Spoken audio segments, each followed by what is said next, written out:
어머니의 텅 빈 지갑.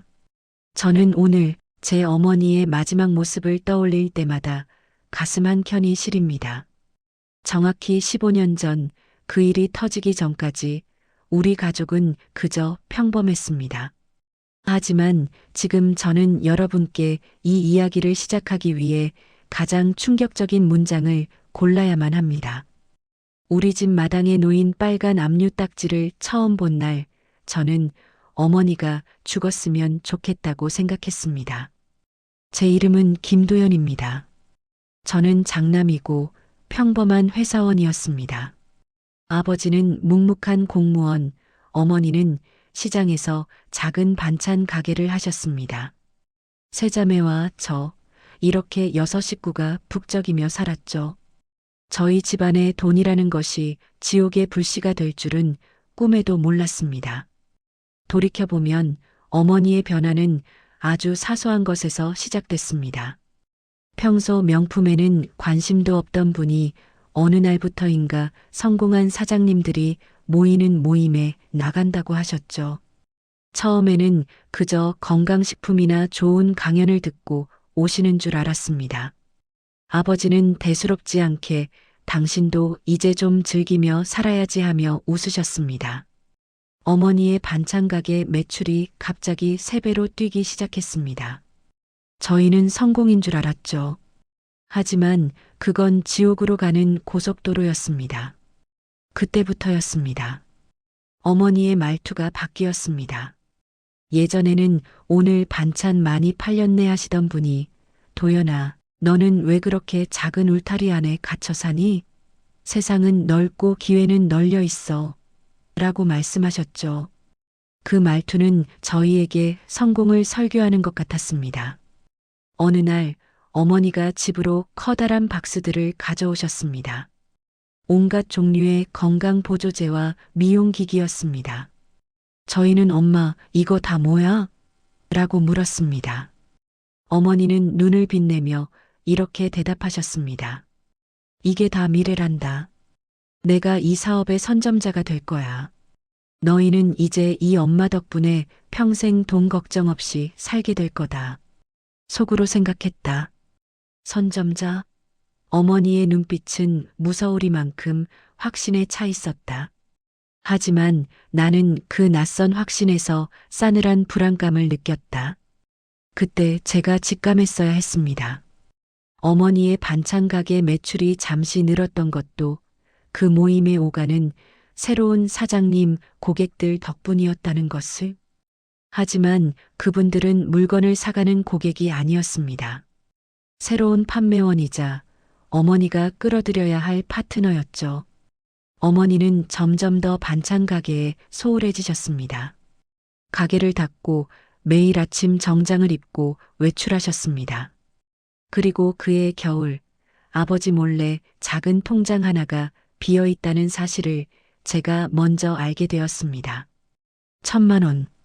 아버지가 은퇴 후 노후 자금으로 묶어두었던 돈이었습니다. 저는 그 통장 내역서를 들고 어머니를 추궁했습니다. 어머니는 울먹이면서도 당당했습니다. 도연아, 이건 투자야. 곧 몇 배로 돌아올 거야. 이 돈이 없으면 내가 최고 직급을 달 수 없어. 곧 너희 아빠에게 말하려고 했어. 저는 그날 밤 아버지에게 사실을 말씀드려야 할지 아니면 어머니의 곧 돌아온다는 말을 믿어야 할지 갈등했습니다. 결국 저는 아버지에게 말하지 않았습니다. 가족 간의 평화를 깨뜨리고 싶지 않았던 장남의 어리석은 침묵이었습니다. 다음 달 어머니는 최고 직급을 달기 위해 아버지 몰래 집을 담보로 걸고 사업 자금을 대출받았습니다. 저는 그 사실을 어떻게 알았을까요? 우체통에 꽂힌 빨간 경고장 때문이었습니다. 어머니가 가져온 빨간 경고장을 들고 떨리는 손으로 집으로 들어섰습니다. 아버지는 저녁 신문을 보고 계셨고 어머니는 안방에서 전화 통화를 하고 계셨습니다. 속으로 생각했다. 빨간 딱지를 보여주면 당장 모든 것이 끝날 것이다. 하지만 나는 어머니의 얼굴을 먼저 봐야 했다. 아직도 믿고 계신지. 엄마, 이게 뭐예요? 경고장을 내밀자 어머니의 얼굴색이 하얗게 변했습니다. 이내 어머니는 분노를 터뜨리셨습니다. 너 지금 엄마를 감시하니? 사업하는 사람에게 돈이 도는 건 당연한 거야. 내가 너희를 부자로 만들어주겠다는데 왜 가만히 있는 사람 발목을 잡아? 그날 밤 우리 집은 전쟁터가 되었습니다. 처음으로 어머니와 아버지의 목소리가 담장을 넘어 이웃에게 들릴 정도로 커졌습니다. 아버지는 그깟 최고 직급이 뭔데 집을 담보로 잡아? 라고 소리치셨고 어머니는 당신처럼 작은 월급쟁이로는 평생 가난에서 못 벗어나 라고 맞서셨습니다. 저와 세 자매는 모두 벽에 붙어 숨죽였습니다. 가족을 지켜주던 사랑이라는 울타리가 돈이라는 칼에 찢겨나가는 소리였습니다. 어머니는 그날 집을 나갔습니다. 어머니는 집을 나간 뒤 다단계 본사 근처 고시원에서 지내신다는 소식을 막내 동생에게 들었습니다. 저는 분노와 걱정을 안고 그곳으로 찾아갔습니다. 본사 앞은 떠들썩했습니다. 화려한 복장을 한 사람들이 서로 환호하며 명함과 제품을 교환하고 있었습니다. 그들 틈에서 어머니를 발견했습니다. 이전에 푸근하고 인정 많던 어머니가 아니었습니다.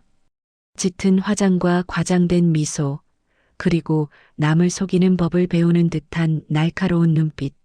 엄마, 제가 소리치자 어머니는 저를 보더니 주변 사람들을 의식한 듯 제 손을 뿌리쳤습니다.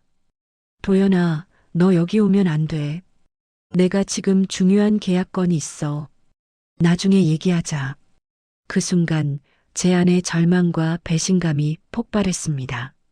저는 제정신이 아니었습니다. 찰싹 하는 소리와 함께 어머니의 얼굴이 돌아갔습니다.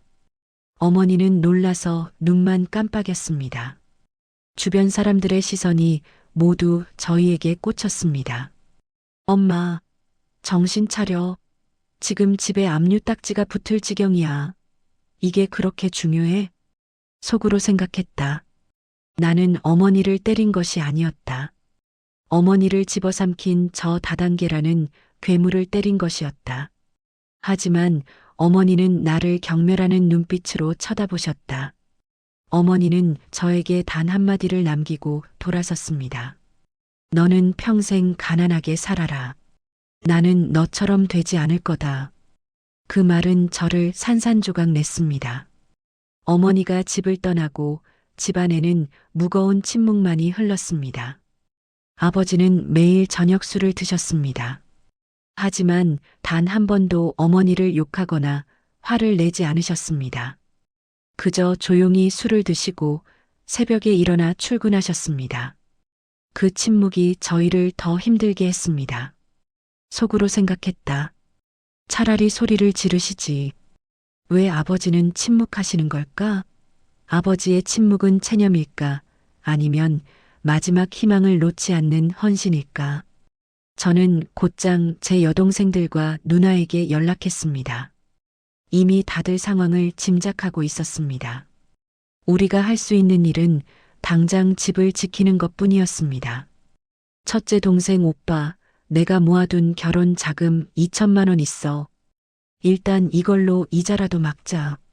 둘째 누나 나도 비상금 1천만 원 털게. 엄마가 돌아오실 때까지 우리가 버텨야지. 우리 형제자매들은 각자의 통장을 모아 아버지에게 내밀었습니다. 아버지는 말없이 그 돈 봉투를 보시더니 결국 눈물을 보이셨습니다. 처음이었습니다. 묵묵하고 강인했던 아버지가 우리 앞에서 무너지는 모습. 빚은 눈덩이처럼 불어났고 결국 우리는 법원에서 보낸 경매 통지서를 받았습니다. 형제자매들이 모은 돈은 일주일 만에 사라졌습니다. 빚은 우리가 상상했던 수준을 넘어섰습니다. 어머니는 최고 직급을 달성하기 위해 사채까지 끌어다 쓴 상태였습니다. 은행 이자는 물론 사채업자들의 독촉 전화가 빗발쳤습니다. 속으로 생각했다. 전화벨이 울릴 때마다 심장이 쪼그라들었다. 나는 어머니가 그들의 협박에 시달리고 있다는 생각에 밤잠을 설쳤다. 분노는 사라지고 오직 걱정만이 남았다. 어느 날 우편함에서 가장 무서운 편지를 꺼냈습니다. 부동산 임의경 매개시 결정 통지서. 이제 정말 끝이었습니다. 우리 6식구의 보금자리가 곧 남의 손에 넘어간다는 뜻이었습니다. 저는 그날 회사에 병가를 내고 하루 종일 집을 맴돌았습니다. 이 집에서 보낸 행복했던 기억들, 어머니가 해주신 따뜻한 밥, 아버지가 장난치듯 때리던 엉덩이. 이 모든 것이 며칠 후면 사라질 거라는 사실을 받아들일 수 없었습니다. 저는 텅 빈 집, 특히 어머니가 쓰시던 다락방을 정리하기 시작했습니다. 혹시나 어머니의 흔적이라도 찾을 수 있을까 하는 심정에서였습니다. 다락방 구석, 낡은 장롱 속에서 오래된 상자를 발견했습니다. 그 안에는 결혼사진, 저희가 어렸을 때 쓴 그림들, 그리고 어머니의 낡은 일기장이 있었습니다. 저는 일기장을 펼쳤습니다. 중간부터 읽기 시작했습니다. 다단계 사업을 시작하기 전에 일기였습니다. 나는 그저 아이들에게 자랑스러운 엄마이고 싶었다. 남편은 묵묵하지만 월급은 항상 똑같다. 내 반찬 가게 수입으로는 이 아이들을 대학까지 보내고 결혼시킬 수 있을까? 불안하다. 나는 가족에게 짐이 되는 것 같다. 그리고 다단계에 막 발을 들여놓은 시점의 일기. 그 사람들이 내게 성공의 지도를 보여줬다. 돈을 벌어야만 가족을 지킬 수 있다고 했다. 나는 이 길이 우리 아이들을 가난에서 구할 유일한 길이라고 믿었다. 꼭 성공해서 우리 아이들한테 엄마 덕분에 편안하게 살았다는 말을 듣고 싶다. 속으로 생각했다. 어머니의 모든 행동은 사랑이었다. 비록 잘못된 방식이었지만 어머니의 동기는 우리를 향한 헌신이었다. 내가 어머니의 뺨을 때리던 순간 어머니는 나를 미워한 것이 아니라 본인이 사랑하는 가족을 위해 괴물이 되고자 했던 자신을 지키려 했던 건 아닐까? 저는 통곡했습니다. 어머니의 절망과 희망이 뒤섞인 그 감정을 제가 너무 늦게 이해한 것이 한스러웠습니다. 저는 일기장을 아버지에게 보여드렸습니다. 아버지는 술잔을 내려놓고 침묵 속에서 일기장을 읽으셨습니다. 긴 시간이 흐른 뒤 아버지는 저를 보셨습니다. 아버지의 눈은 붉었지만 이전의 체념이 아닌 굳은 결심이 담겨 있었습니다. 도연아, 내 엄마는 평생 우리를 위해 살았다. 잘못된 길을 선택했지만 마음은 그렇지 않았을 거다. 아버지는 다음 날 30년간 묵묵히 다녔던 공무원 직장의 사직서를 제출하셨습니다.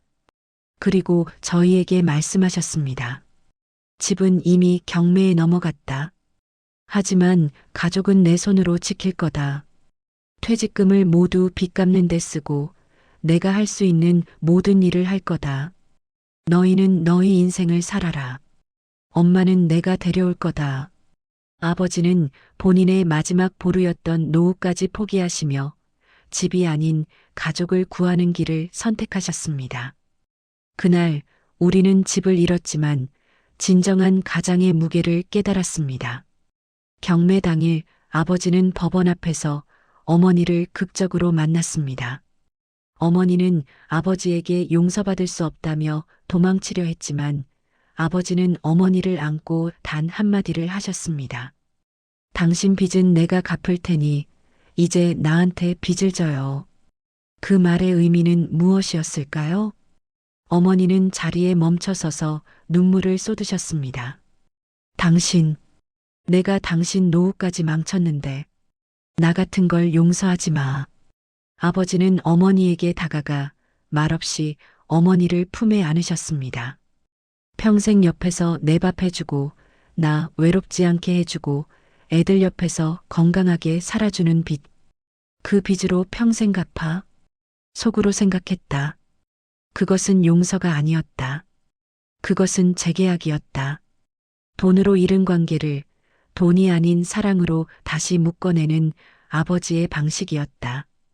어머니는 아버지 품에서 아이처럼 오열하셨습니다. 그날 어머니는 다단계를 떠나 집으로 돌아오셨습니다. 물론 집은 이미 넘어갔지만 우리 가족은 다시 하나가 되었습니다. 우리는 작은 월세방으로 이사했습니다. 아버지는 퇴직금을 모두 빚 청산에 썼지만 여전히 빚은 남았습니다. 하지만 이제 우리에게는 희망이 있었습니다. 가족이 함께 짊어진다는 희망. 어머니는 다시 시장에 작은 반찬 가게를 시작하셨습니다. 이번에는 대박을 꿈꾸지 않고 그저 하루하루 성실하게 살아가셨습니다. 저희 형제자매들은 매주 주말마다 어머니 가게에 모여 반찬 만드는 것을 도왔습니다. 막내 동생이 말했습니다. 엄마, 이번에는 성공 대신 행복을 팔자. 고맙다. 정말 고맙다. 너희 덕분에 내가 살았다. 저희는 매달 월급의 일정 부분을 모아 가족 상환금으로 빚을 갚아나갔습니다. 1년, 2년. 그렇게 7년이 흘렀습니다. 7년 동안 우리는 외식 한 번 제대로 못했지만 단 한 번도 불행하다고 느끼지 않았습니다. 왜냐하면 서로에게 가장 든든한 보험이 되어 주었기 때문입니다. 7년 후 마침내 마지막 빚을 갚던 날 저희는 마지막 남은 빚 1,000만 원을 모두 갚았습니다. 은행에서 대출 상환 완료 통지서를 받던 날 저희 6 식구는 얼싸안고 울었습니다. 그 눈물은 고통의 눈물이 아니라 승리의 눈물이었습니다. 그리고 저희는 7년 전 경매로 넘어갔던 옛날 집터로 찾아갔습니다. 집은 새로운 주인이 사서 예쁘게 리모델링해 두었더군요. 저희는 그 집 담벼락 앞에서 추억을 이야기하고 있었습니다. 그때 아버지가 담벼락 아래 작은 나무 한 그루를 가리키셨습니다. 저거 봐라. 내 엄마가 집을 떠나기 전 화단에 심어뒀던 모과나무다. 그때는 손바닥만 했는데 이제는 이렇게나 자랐네. 어머니는 그 모과나무를 말없이 바라보셨습니다.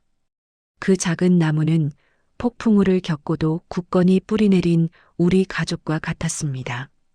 우리는 돈 때문에 한때 모든 것을 잃을 뻔했습니다. 하지만 결국 그 절망의 끝에서 돈보다 소중한 것을 발견했습니다. 그것은 바로 가족이라는 울타리였습니다. 어머니는 이제 다단계의 허황된 성공 대신 반찬 가게에서 땀 흘려번 돈의 진짜 가치를 아십니다.